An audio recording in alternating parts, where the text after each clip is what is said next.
ਅੱਜ ਗੱਲ ਕਰਾਂਗੇ ਵਨ ਨੇਸ਼ਨ ਵਨ ਇਲੈਕਸ਼ਨ ਦੀ। ਇੱਕ ਦੇਸ਼ ਇੱਕ ਚੋਣ ਕੀ ਹੈ। ਸੰਸਦ ਵਿੱਚ ਹਾਲ ਹੀ ਵਿੱਚ ਇਹ ਬਿੱਲ ਪੇਸ਼ ਕੀਤਾ ਗਿਆ। ਹਾਲਾਂਕਿ ਵਿਰੋਧੀ ਪਾਰਟੀਆਂ ਦੇ ਵੱਲੋਂ ਇਸ ਬਿੱਲ ਦਾ ਵਿਰੋਧ ਕੀਤਾ ਜਾ ਰਿਹਾ ਤੇ ਕੁਝ ਪਾਰਟੀਆਂ ਨੇ ਇਸ ਬਿੱਲ ਦਾ ਸਮਰਥਨ ਵੀ ਕੀਤਾ। ਕਿਹੜੀਆਂ-ਕਿਹੜੀਆਂ ਪਾਰਟੀਆਂ ਦੇ ਵੱਲੋਂ ਸਮਰਥਨ ਕੀਤਾ ਗਿਆ ਤੇ ਕਿਹੜੀਆਂ-ਕਿਹੜੀਆਂ ਪਾਰਟੀਆਂ ਇਸ ਬਿੱਲ ਦੇ ਵਿਰੋਧ ਦੇ ਵਿੱਚ ਨੇ, ਆਓ ਇਸ ਰਿਪੋਰਟ 'ਚ ਜਾਣਦੇ ਹਾਂ। ਸਤਿ ਸ਼੍ਰੀ ਅਕਾਲ, ਤੁਸੀਂ ਵੇਖ ਰਹੇ ਹੋ ਪ੍ਰਾਈਮ ਏਸ਼ੀਆ ਟੀਵੀ। ਮੈਂ ਗਗਨਦੀਪ ਕੌਰ। ਭਾਰਤ ਦੇ ਵਿੱਚ ਇੱਕ ਦੇਸ਼ ਇੱਕ ਚੋਣ ਕਰਾਉਣ ਨੂੰ ਲੈ ਕੇ ਚੱਲੀ ਆ ਰਹੀ ਬਹਿਸ ਦਾ ਉਸ ਸਮੇਂ ਅੰਤ ਹੋ ਗਿਆ ਜਦੋਂ ਇਸ ਸੰਬੰਧੀ ਤਿਆਰ ਕੀਤੇ ਕਾਨੂੰਨੀ ਖਰੜੇ ਨੂੰ ਲੋਕ ਸਭਾ ਦੇ ਵਿੱਚ ਪੇਸ਼ ਕਰ ਦਿੱਤਾ ਗਿਆ।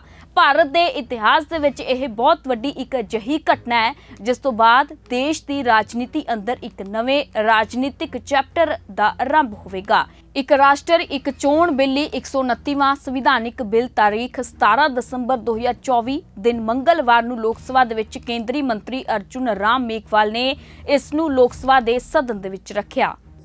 The Constitution 129th Amendment Bill 2024 further to amend the Constitution of India, ये आइटम नंबर 18 में है और आइटम नंबर 19 में जैसे आपने कहा honourable speaker sir, with your permission I wish to move for leave to introduce the Union Territories Laws Amendment Bill 2024 further to amend the Government of Union Territories Act 1963, the Government of National Capital Territory of Delhi Act 1991 and the Jammu and Kashmir Reorganization Act 2019।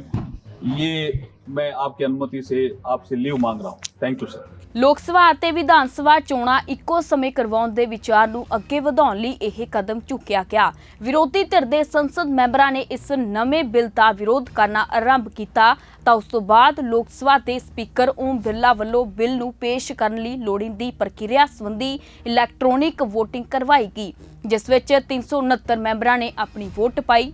Bill ਦੇ ਹੱਕ ਦੇ ਵਿੱਚ 220 ਵੋਟਾਂ ਤੇ ਇਸ ਦੇ ਵਿਰੋਧ ਦੇ ਵਿੱਚ 149 ਵੋਟਾਂ ਪਈਆਂ, ਜਿਸ ਬਾਰੇ ਵਿਰੋਧੀ ਧਿਰ ਦੇ ਮੈਂਬਰਾਂ ਨੇ ਇਤਰਾਜ਼ ਉਠਾਇਆ ਅਤੇ ਕੇਂਦਰੀ ਗ੍ਰਹਿ ਮੰਤਰੀ ਅਮਿਤ ਸ਼ਾਹ ਨੇ ਇਸ ਮੌਕੇ ਦਖਲਅੰਦਾਜ਼ੀ ਕਰਦੇ ਹੋਏ ਕਿਹਾ ਕਿ ਜੇਕਰ ਇਨ੍ਹਾਂ ਮੈਂਬਰਾਂ ਨੂੰ ਇਤਰਾਜ਼ ਹੈ ਤਾਂ ਇਹ ਵੋਟਿੰਗ ਪਰਚੀ ਪ੍ਰਣਾਲੀ ਰਾਹੀਂ ਕਰ ਸਕਦੇ ਨੇ। ਇਸ ਤੋਂ ਬਾਅਦ ਮੁੜ ਵੋਟਿੰਗ ਹੋਈ ਤਾਂ ਬਿੱਲ ਦੇ ਹੱਕ ਦੇ ਵਿੱਚ 269 ਤੇ ਬਿੱਲ ਦੇ ਵਿਰੋਧ ਦੇ ਵਿੱਚ 198 ਵੋਟਾਂ ਪਈਆਂ। ਲੋਕ ਸਭਾ 'ਚ ਮੌਜੂਦਾ ਸੱਤਾਧਾਰੀ ਪਾਰਟੀ ਦੇ ਸੰਸਦ ਮੈਂਬਰਾਂ ਨੇ ਬਿੱਲ ਦਾ जोरदार समर्थन किया। में एंटी डेमोक्रेटिक क्या है और एंटी फेडरलिज्म क्या है इसमें? भाई चुनाव तो वैसे भी होते ही हैं, अब खाली ये है कि चुनाव एक ही समय पर सब पूरे देश के करा दिया जाए, खाली इतना ही फ़र्क हो रहा है ना, और तो कोई फ़र्क नहीं हो रहा।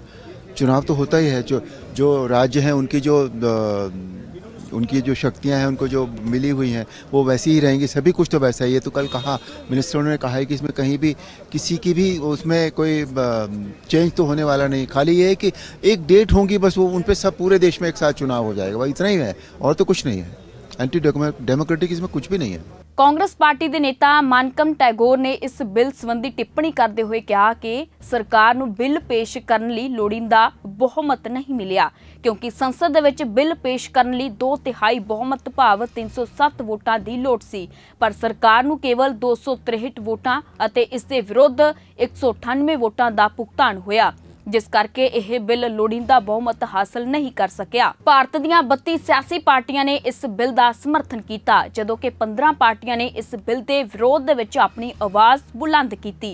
ਵਨ ਨੇਸ਼ਨ ਵਨ ਇਲੈਕਸ਼ਨ ਮੁੱਦੇ ਤੇ ਜਿਨ੍ਹਾਂ ਸਿਆਸੀ ਪਾਰਟੀਆਂ ਨੇ ਸਮਰਥਨ ਕੀਤਾ ਉਹਨਾਂ ਦੇ ਵਿੱਚ ਜਗਨ ਮੋਹਨ ਰੈਡੀ ਦੀ YSRCP ਤੇ ਕੇ ਚੰਦਰ ਸ਼ੇਖਰ ਰਾਓ ਦੀ BRS ਅਤੇ ਪਲਾਨੀ ਸਵਾਮੀ ਦੀ AIADMK ਵਰਗੀਆਂ ਪਾਰਟੀਆਂ ਸ਼ਾਮਿਲ ਨੇ। ਪਰ ਇਹ ਪਾਰਟੀਆਂ ਮੌਜੂਦਾ ਸਮੇਂ ਨਾ ਤਾਂ NDA ਸਰਕਾਰ ਦਾ ਹਿੱਸਾ ਨੇ ਤੇ ਨਾ ਹੀ ਇੰਡੀਆ ਗੱਠਜੋੜ ਦਾ ਹਿੱਸਾ ਨੇ, ਪਰ ਇਹਨਾਂ ਨੇ ਬਿੱਲ ਦਾ ਸਮਰਥਨ ਕੀਤਾ। ਬਿੱਲ ਦਾ ਵਿਰੋਧ ਕਰਨ ਵਾਲਿਆਂ ਦੇ ਵਿੱਚ ਕਾਂਗਰਸ ਤੋਂ ਇਲਾਵਾ ਸ਼ਿਵ ਸੈਨਾ, ਉद्धਵ ਠਾਕਰੇ ਦੀ ਪਾਰਟੀ, ਸਮਾਜਵਾਦੀ ਪਾਰਟੀ, ਤ੍ਰਿਣਮੂਲ ਕਾਂਗਰਸ, DMK ਵਰਗੀਆਂ ਪਾਰਟੀਆਂ ਸ਼ਾਮਿਲ ਨੇ। ਇਸ ਦੇ ਪੇਸ਼ ਹੁੰਦੇ ਹੀ ਲੋਕ ਸਭਾ ਦੇ ਵਿੱਚ ਭਾਰੀ ਹੰਗਾਮਾ ਹੋਇਆ। ਕਾਂਗਰਸ ਸਮੇਤ ਕਈ ਵਿਰੋਧੀ ਪਾਰਟੀਆਂ ਨੇ one nation one election bill ਨੂੰ ਵਾਪਸ ਲੈਣ ਦੀ ਮੰਗ ਕੀਤੀ ਹੈ। ਵਿਰੋਧੀ ਧਿਰ ਨੇ ਇਸ ਬਿੱਲ ਨੂੰ ਸੰਵਿਧਾਨ ਤੇ ਹਮਲਾ ਕਰਾਰ ਦਿੱਤਾ। ਵਿਰੋਧੀ ਧਿਰ ਦਾ ਕਹਿਣਾ ਹੈ ਕਿ ਇਹ ਬਿੱਲ ਲੋਕਤੰਤਰ ਲਈ ਘਾਤਕ ਹੈ। I would once again like to urge this House that the introduction of the bill and the consideration of the bill because of the basic structure doctrine enunciated by the Supreme Court in the Kesavanand Bharati case is beyond the legislative competence of this House, and therefore this bill needs to be withdrawn immediately. मैं इस संविधान के 129वें संशोधन अधिनियम के विरोध के लिए खड़ा हूं। अध्यक्ष जी, मैं समझ नहीं पा रहा हूं, अभी 2 दिन पहले संविधान को बचाने की, संविधान की गौरवशाली परंपराएं की कस्में खाने में कोई कमी नहीं रखी। 2 ही दिन के अंदर संविधान की जो हमारी मूल भावना है, 2 ही दिन के अंदर संविधान का जो हमारा बेसिक स्ट्रक्चर है, 2 ही दिन के अंदर संविधान का जो हमारा संघीय ढांचा है, उसको खत्म करने के लिए संविधान संशोधन बिल लाए हैं।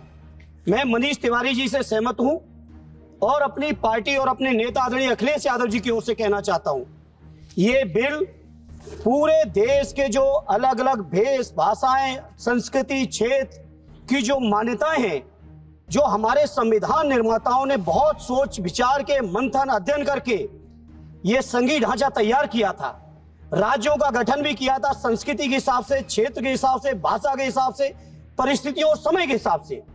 मैं नहीं समझता अध्यक्ष जी, मुझे कहने में कोई संकोच नहीं, उस समय के हमारे संविधान निर्माताओं से विद्वान, बाबा साहब भीमराव अंबेडकर से ज्यादा विद्वान इस सदन में अभी कोई नहीं बैठा, मुझे कहने में संकोच नहीं है।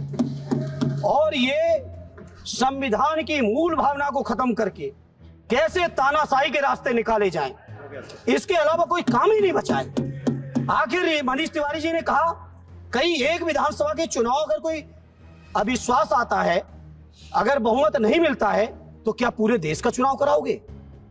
पूरे देश का चुनाव कराओगे? और ये लोग एक देश, एक संविधान, एक चुनाव की बात करते हैं।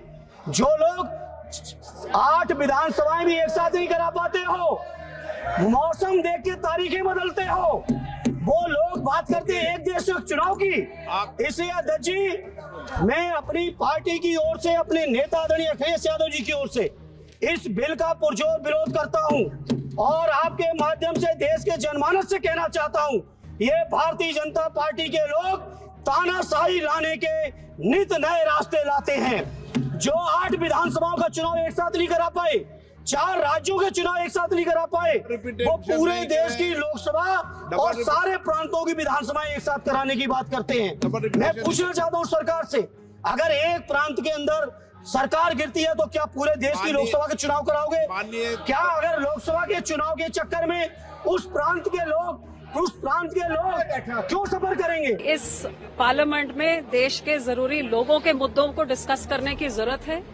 हर बारी वॉश आउट होता है और ऐसी चीजें लेके आते हैं जिससे ना बेरोजगारी की बातें करी जाती है, ना किसानों का धरना लगा है, वो क्यों नहीं डिस्कस हो रहा है? इस बिल के आने से लोगों का क्या भला होना है? हाँ, मन धड़ंग अपने बिल पास करके डाइवर्जनरी टैक्टिक्स हैं। ਕੇਂਦਰੀ ਮੰਤਰੀ ਮੰਡਲ ਨੇ 12 ਦਸੰਬਰ 2024 ਨੂੰ ਸੰਸਦ ਦੇ ਵਿੱਚ one nation one election bill ਨੂੰ ਮਨਜ਼ੂਰੀ ਦੇ ਦਿੱਤੀ ਸੀ।